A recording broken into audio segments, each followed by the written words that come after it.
实事求是是无产阶级世界观的基础。只有坚持实事求是，一切从实际出发，我们的社会主义现代化建设才能顺利发展。我们可以上大学了！目前进行的关于实践人正义的唯一标准问题的讨论，实际上也是要不要解放思想的争议。乡镇企业给中国农民打开了致富大门，但也给环境保护带来了严重问题。40%的乡镇企业成为污染源。杜绝假货，加以培植。感觉到快，催人跑的意思。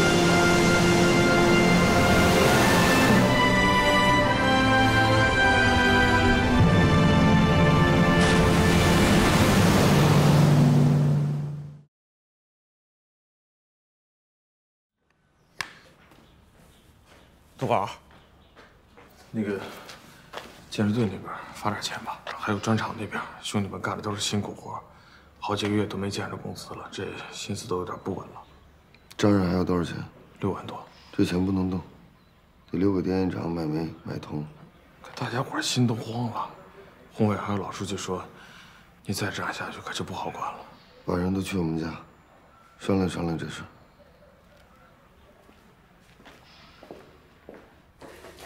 哎呀，你们都来了！说晚上来家里，我还以为喝酒呢，晚饭都没吃就来了。这连杯茶水都没有啊！就你他娘的馋！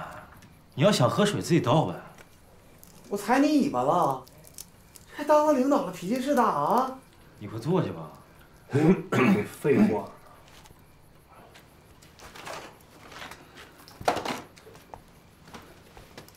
村里头没钱。我知道你们各自管那一摊儿都挺困难的。今天把大家伙叫到这儿来，就说说这事儿。东宝啊，我听四眼说，账上还有钱。那钱不能动。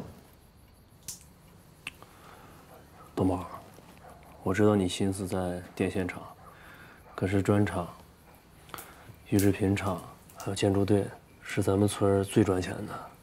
你不能只在乎新人，忽略老人啊！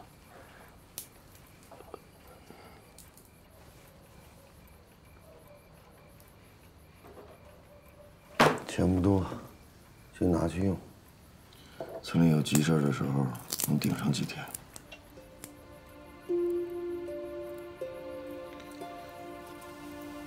东宝书记啊，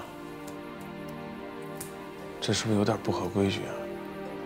你拿你自己的钱。我是书记，村里头没钱，我不拿谁拿呀？四眼，收起来。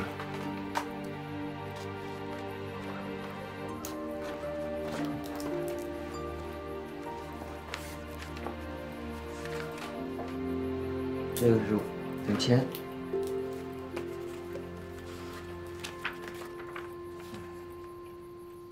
3172，那2个折子一共8172，我都记下来了，书记。我的意思呢，队上的干部分别凑点儿，至少能给那些干活苦、家里困难的人给发点工资。等村里的难关渡过去之后，再还给大伙儿。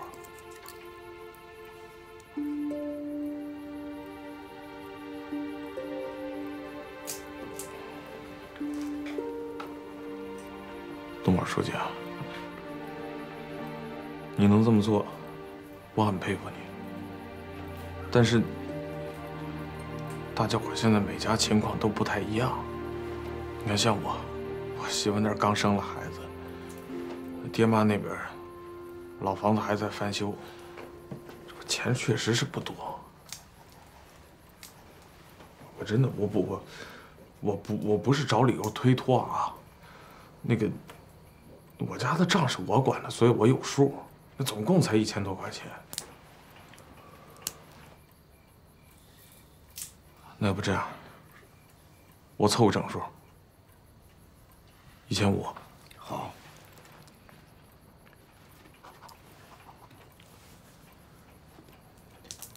我出4000。多少？4000呢？你出4000，你媳妇儿知道吗？知不知道的，我们家我说了算。再说了，咱们公司都差不多，书记高也高不了几块钱，书记都能拿出8000多，我拿4000咋了？随缘好样的。我出2000。我跟师哥这情况一样。行。我一样，我跟师根一样，1500。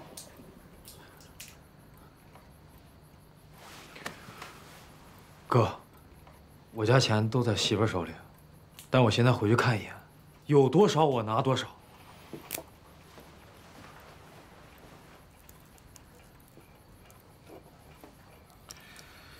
那既然这样，这事儿就这么定了。小宝啊，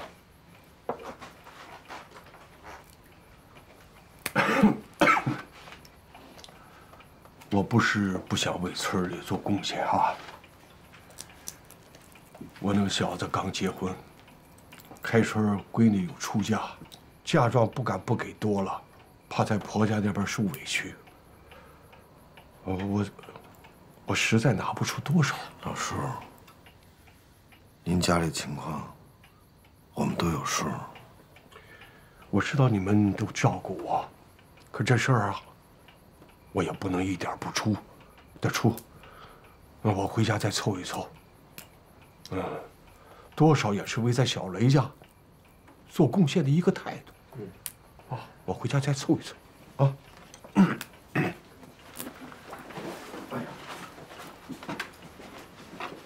书记再见。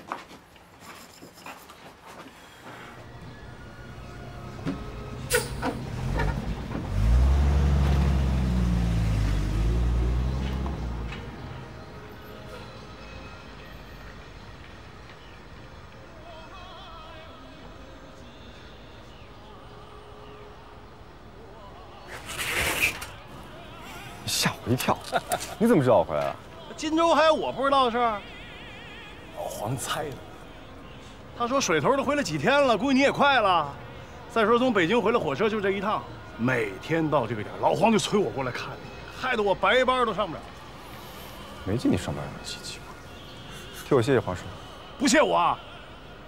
你用不着。老黄说了啊，就等你回来喝一场。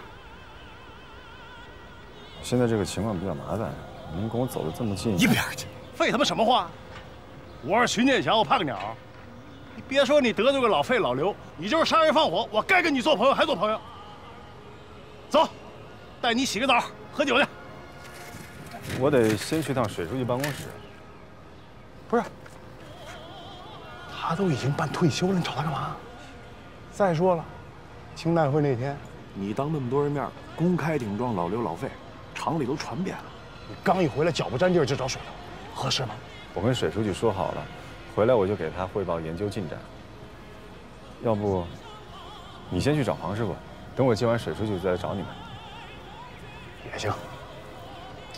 上车，我还是自己走吧。哎，那怎么去趟北京回来了不起了啊？嫌我这车硌屁股啊？上！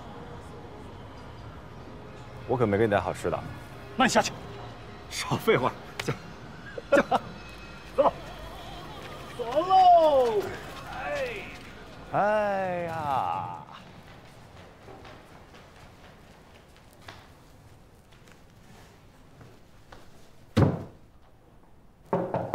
来，进来。水书记，回来了。啊，来坐。哎。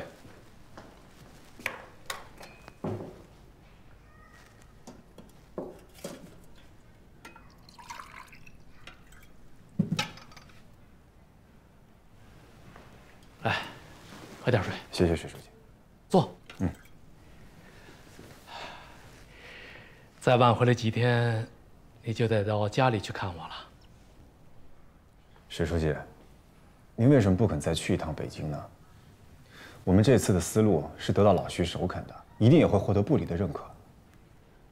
你自己在那边辛苦了，需要的资料全都带回来了吗？都拿回来了。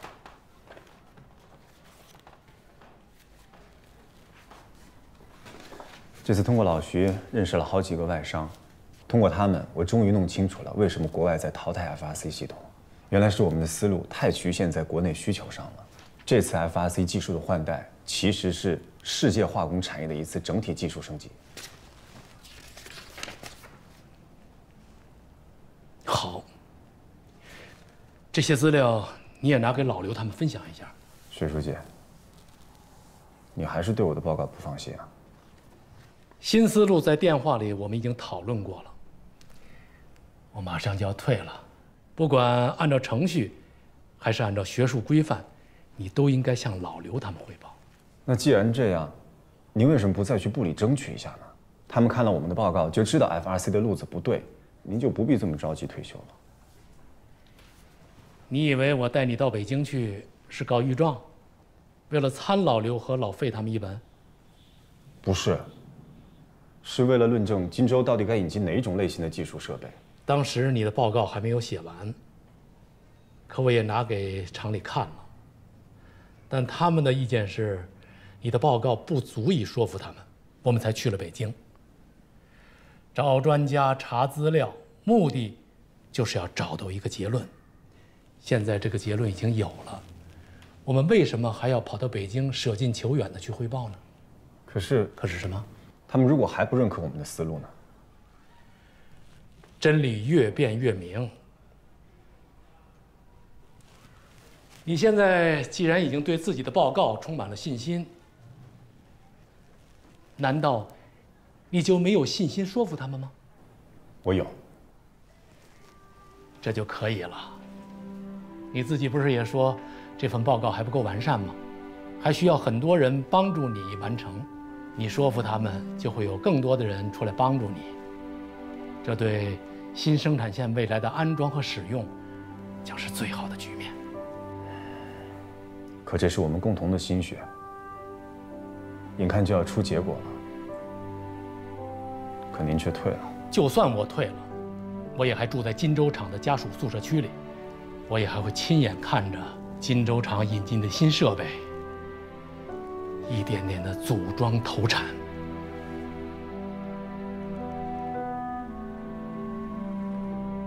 你自己看看，啊，没完没了了。这小子真是撞了南墙都不回头啊！头一回呢，直接送来，我让秘书挡了；又来一次，叫我直接赶走。这倒好，改成往信箱里塞了。1星期送来3份一样的报告。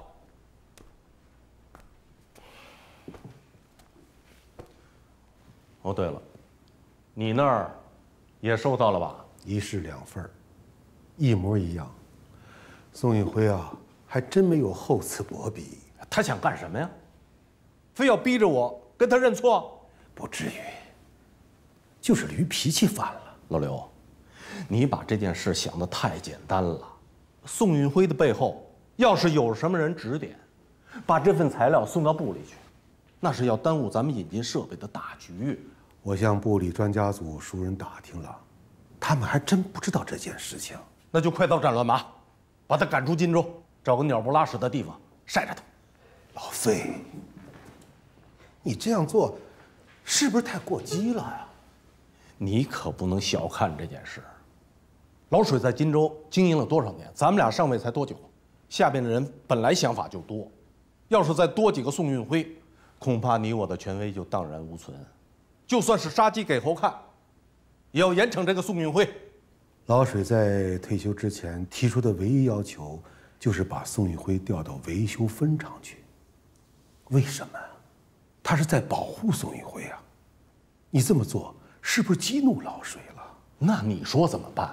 总不能就这么任由宋运辉挑战领导吧？以后这工作怎么做？你看这样好不好？开个会，把总厂升级处整顿办的领导都叫上，把老水也叫上，咱们俩当面把他这个方案驳倒。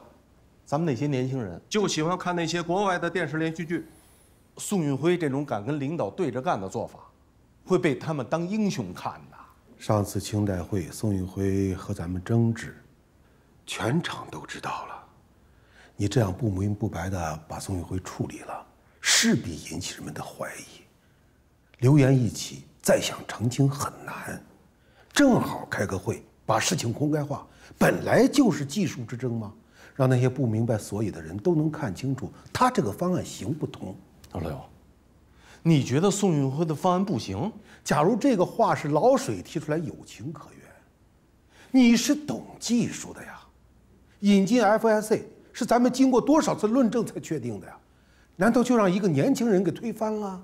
这小子跟老水去了北京，你要是万一他掌握了对他有利的资料，在会上当着那么多人强词夺理一番，咱们可就被动了。不，宋运辉还不是强词夺理之人，他那个报告我看了，无非就是加了一些国外相关产业的数据和标准，他是拿洋人来打倒我。你再想啊，要是他们真找着有力的证据，老水会甘心退休？这次我要拿出荆州最全面的数据，让宋运辉彻底死心。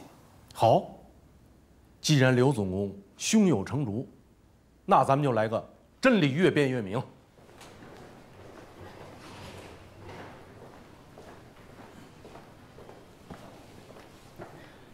进来吧。你稍等一会儿，领导一会儿就过来。哦。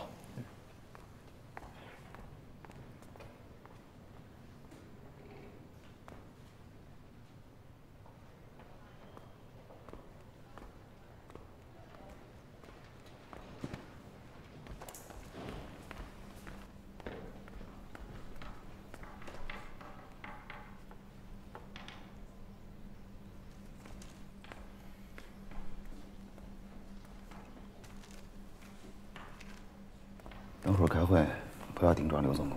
这个会议是什么内容啊？你不知道？我在宿舍呢，一个电话把我叫过来了，我什么也不知道。是关于 FSA 设备的，你应该比我了解。哦，是关于我交上去那份报告。那也就是我告诉你啊，听说费厂长对你极为不满，刘总工几次求情，才拦住厂里对你的惩罚。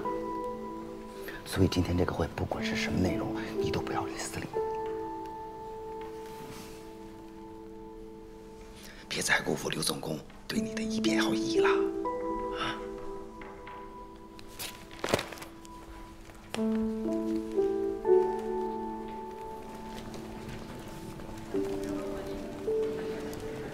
哎，好。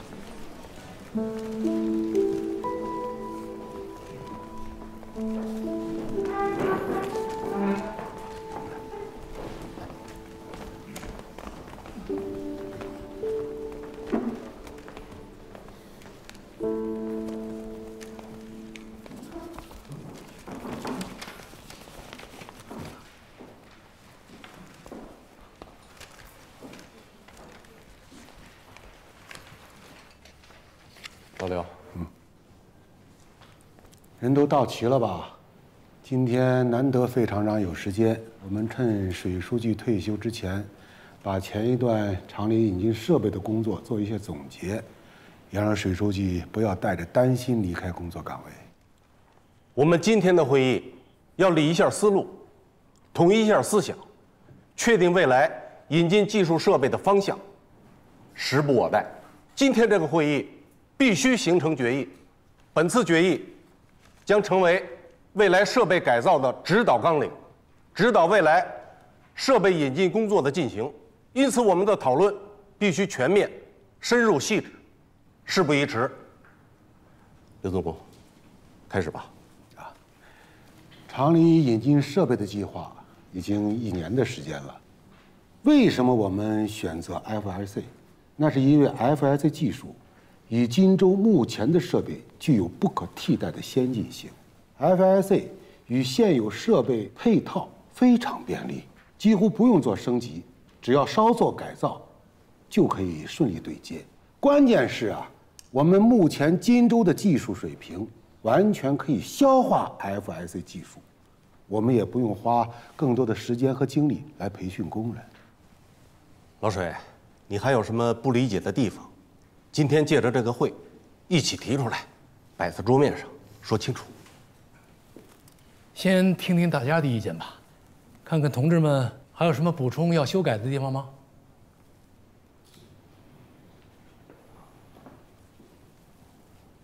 小宋，你说说。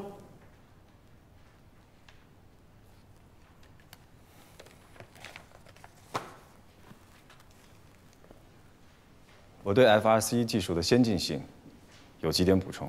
小宋，你到上边去说。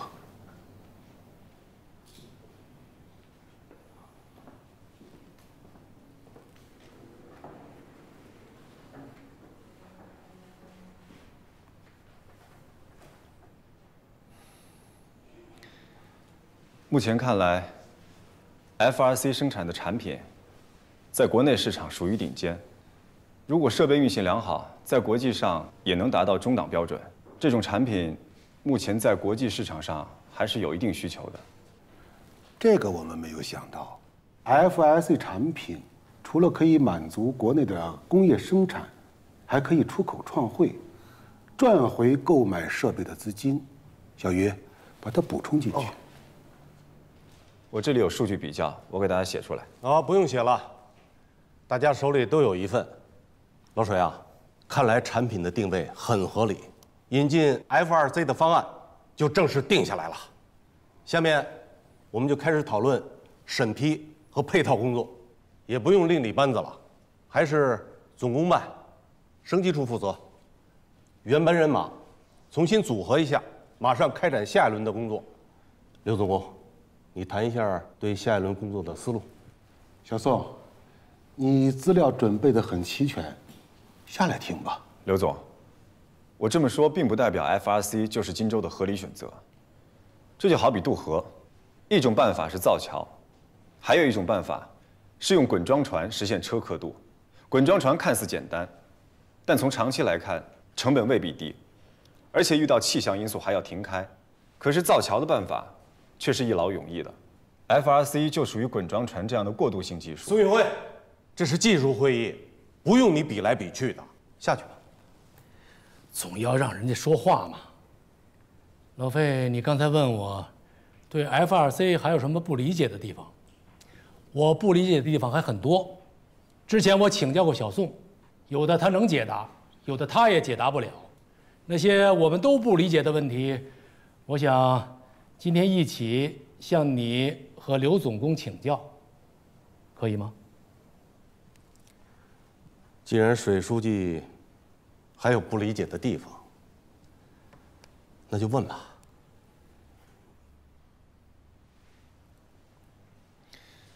根据我对 FRC 生产厂商代表的访问，我们原设备与 FRC 技术配套最大的问题就在于动力车间，改造它需要花费巨大的成本。这个问题，刘总和费厂长考虑过没有？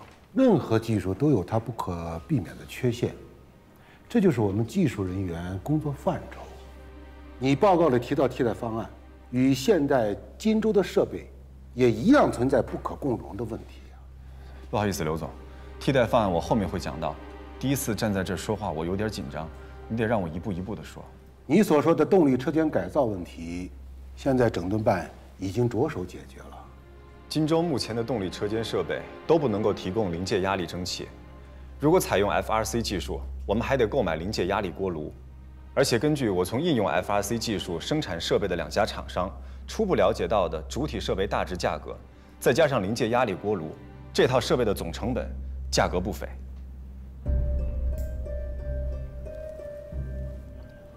我的报告相信各位领导都已经过目了。我建议替代 FRC 的2项成熟技术，就是我说的类似于造桥这样的技术。虽然单个主体设备的价格高于 FRC， 但是不需要大规模改造动力车间，所以总体造价反而较低。我在报告中有列表示意。而最关键的是，他们的产品性能都优于 FRC。这2项技术的最终产品标准比较，请看表4。等等，但是你所说的这2项技术设备需要的关键辅料都依赖于进口，这是不是会增加后期的成本？你这个不考虑进去，怎么能武断地决定替代 FRC 啊？开头的时候我说过 ，FRC 的产品目前在国外还是有一定需求的，但是国外主要同行都开始了升级换代产品，无论在性能还是价格上，都全面超越了 FRC 产品。我们现在着手引进设备，等到设备安装完成、正式投产的时候，其产品在海外已经没有了销售市场，而替代 FRC 的这2项技术设备，其产品在相当长的一段时间内都具备出口优势。我们花费国家的巨额外汇引进设备，不能单单着眼于当下，更应该立足于未来，这样才能保证荆州在未来的优势竞争地位。宋运辉，你别以为你找了些外国的二手数据就能信口开河。荆州产品怎么定位、怎么销售，那是国家定的，用不着你这儿指手画脚。我本以为你还有什么惊天动地的想法，现在看下来，不过就是些空话、大话。今天的会议到此结束。FRC 是厂领导共同认定的方向，明天我就带着报告去北京上交部委领导。散会。等一下。沈书记，老水，有什么意见，私底下交流嘛。我已经在私底下找过你们好几次了，可是都没有谈出个结果。刚才老费不是说过了吗？有什么问题咱们摆到桌面上来谈。老水，你都是快退休的人了，你何必站在全场的对立面呢？再说了，技术上的问题，你也不懂啊。我不懂，可是宋运辉懂。刚才他建议你们都听到了，是外行的指手画脚吗？哪一个不是切中荆州的要害？你老费说荆州的定位权属于国家，可是部里3令5申要求我们充分考虑经济效益，下达指示的红头文件没有交到你那里去吗？我是要退休了，可是荆州还没有退休，荆州还要在这个大市场里活下去。这2年，除了荆州，还有7、8家兄弟企业都在进口国外的设备，他们进口的都是什么类型的设备？都是跟 FRC 差不多的东西。2、3年之后，国内的化工领域毕竟是一大片同质化的产品自己打架。中央已经指出，有什么卖什么的短缺经济马上就要过去，3、5年之后，国内的市场的主动权就要转到买家手里。宋运辉提出的技术细节和产品定位，你们没有看到；宏观的经济形势和国内外的动态，你们也不关注。荆州交给你们，我不放心，我想部里的领导也不会放心。这话过分了，部里领导是怎么想的，不是你能揣度的。那我们就一人拿一份方案去北京，请部里的领导和专家决定怎么选择。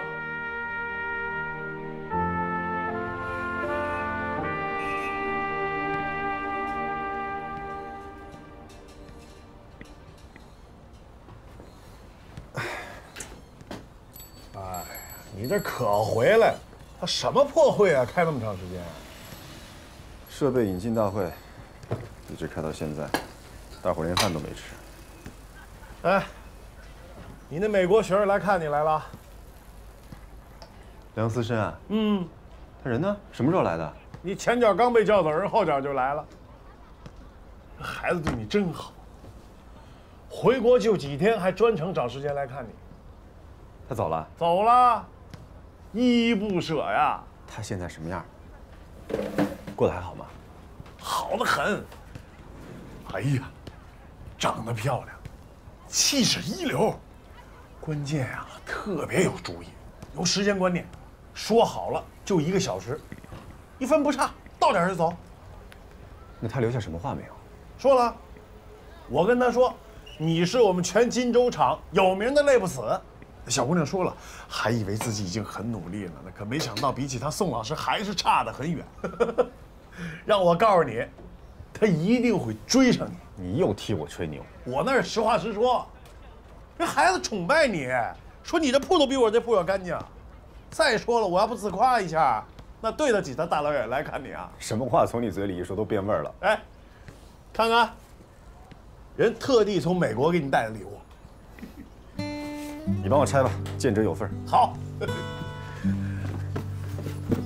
哎，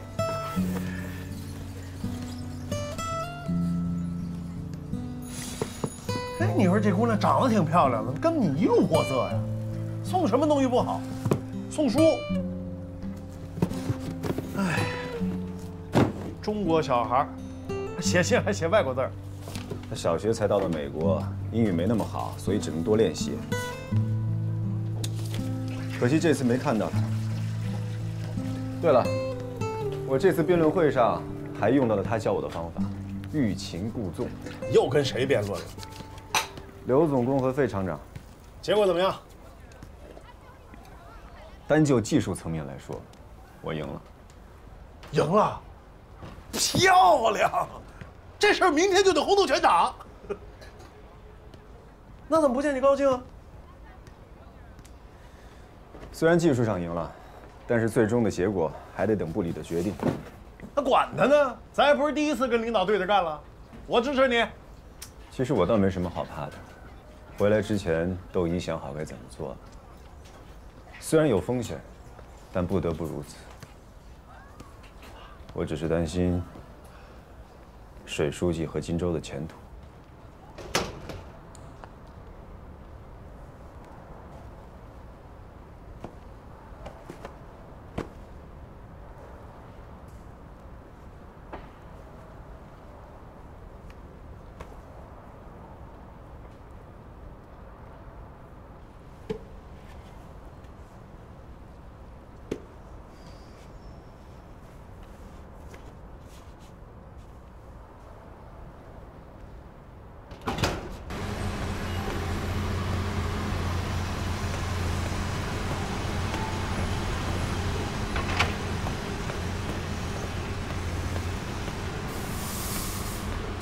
你怎么不戴安全帽啊，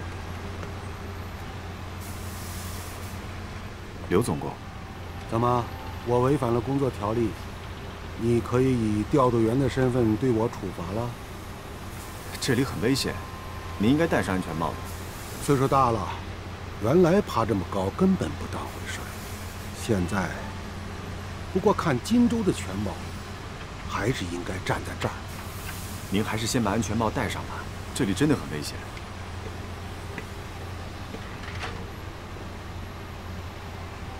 怎么，去了趟北京，学会用您了？以前你可不会这么说。小宋，我不记恨你。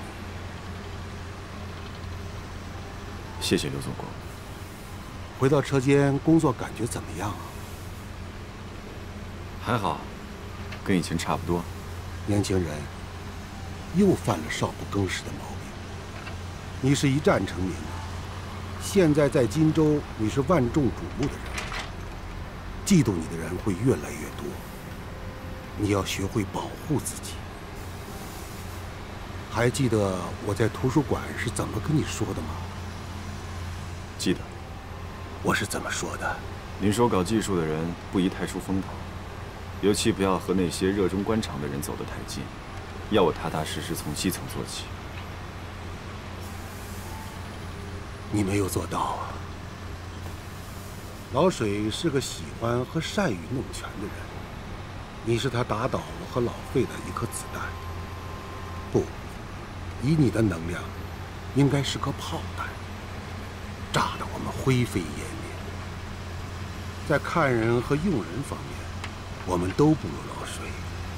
可是部里还没有最终决定选用哪种方案。你真的不知道？我被恢复工作以后就一直在车间，也没有人跟我说起过这件事。部里决定老水延迟退休，老费去党校学习。荆州城变换大王旗了，你是他抢回大权的第一个功臣，你怎么什么都不知道？我不知道。那天开完技术会议后，我就没有再跟水书记见过面了。鸟进弓藏，兔死狗烹。老水还是老水啊，一点都没变。年轻人，现在懂得我那几句逆耳忠言了吧？对不起，刘总工，我依然认为您说的不对。撞了南墙都不会倒。老水现在开始论功行赏了，新成立的技术引进名单已经公布了，没有你，也没有我，我是他的死对头。不过没有你，我做那份报告，并不是想要什么回报。我们知识分子啊，到死嘴都硬。现在再不说点什么读书人的气节，以心为公来消遣自己，恐怕是要郁闷得病的。刘总跟我跟您不一样，就算没有水书记，我也不会站费厂长的队。我很早就在报告里写了 FRC 明显落后，为什么您还要坚持引进 FRC？ 我对这个问题一直想不明白。岁数大了，对新鲜事物不敏感了。当我在资料里看到 FRC 最具有先进性，我就一头扎进去，力图做到最精最细。就像你对旧产品要实行改造，荆州的产品是我们这些老的想了点子想路子，改造了又改造，可是到头来还是要靠你们这些年轻人提个头。是我懂了，事情还可以这样。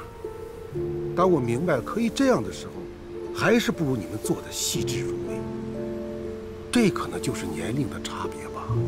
我倒觉得这是我们技术人员的通病，容易陷在细节中，却忘了抬头看路。当初我也只是偶尔提及我在学校里看到的一点资料，水书记就鼓励我继续研究下去，还让我去北京查资料。到了北京，我才知道天外有天。最后厂里的决策离我最初的想法早已经相去甚远了。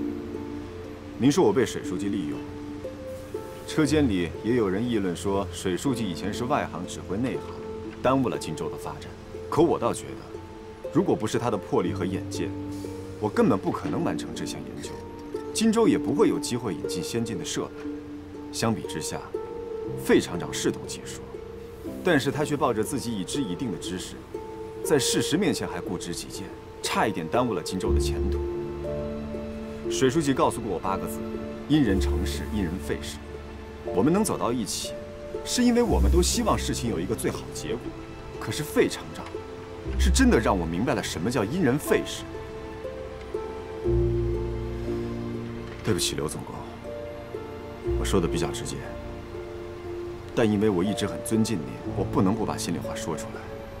就算我真的是被利用了，但如果再给我一次选择的机会，我依然会这么做。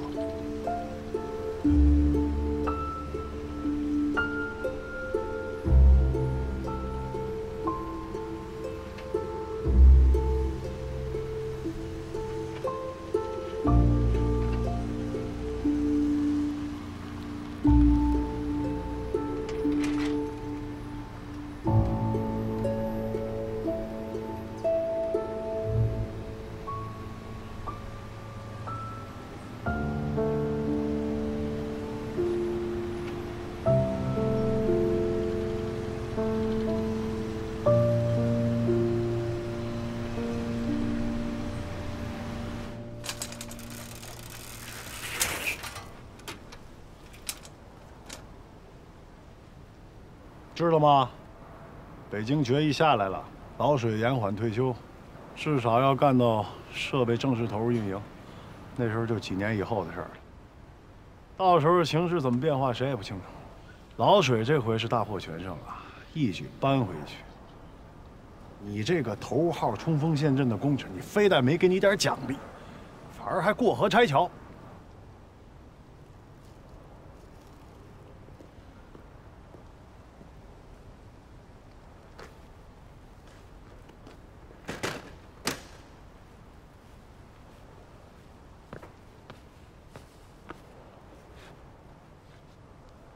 心里头是不是不舒服？我帮你找他理论去。你能不能小点声？我怕什么？我最受不了别人欺负我兄弟，我管他是谁。谢谢你，大军。但是这件事，领导有领导的考虑，我们不该胡乱猜测，意气用事。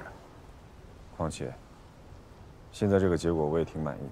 我觉得自己对得起自己，这才是最重要的。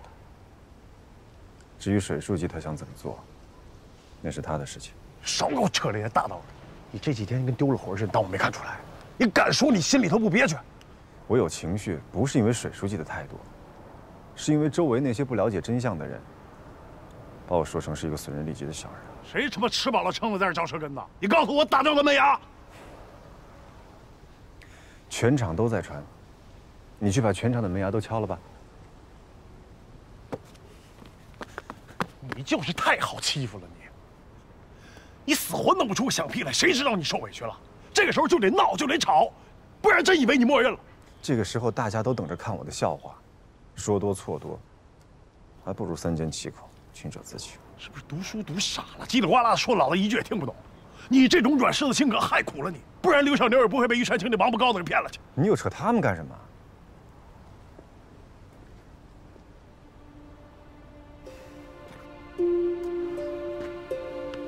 下班看他们俩在一块儿走过去，心里不舒服。替你这傻子不值。他们怎么样和我没关系。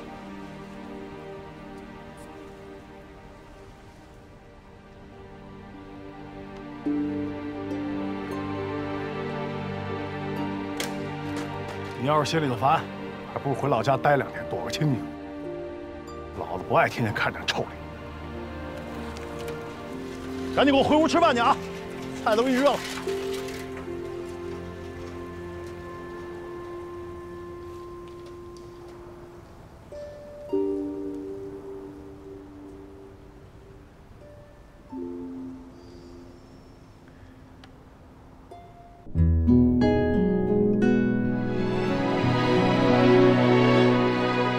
春天开的花无声，盼着秋天的景色。说过前人栽下的希望的种子，后人来获。夏天的骄阳如火，泛起层层波，陶依旧热，推开一扇窗，让风轻扬过，如春来过。